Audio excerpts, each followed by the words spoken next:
Hey guys, this is Alan. I'm a realtor with Keller Williams Plano. I'm part of the Taylor team. I am doing an episode of Ride Along Realtor where I'm talking a little bit about the buyer representation agreement, which is obviously an agreement between you as the buyer and me representing you, which as the realtor in this case, talks about the expectations you can have of us, we can have of you, and the services that I provide to you. One of them is actually representing you even with new construction and new builds. I met with a buyer this morning and they had this exact same conversation and question with me, and they said, well, how can you represent me with the builder? And I'm like, well, it's even more important with the builder, because when you go to a builder, who does the sales rep represent? They represent the builder. And who is that?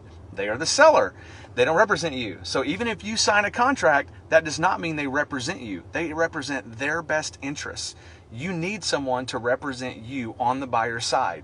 Negotiating the contract can still happen. Talking about extras like blinds and garage door openers and things like that can still be negotiated, but you need someone on your side to represent you, and they still pay us, not you.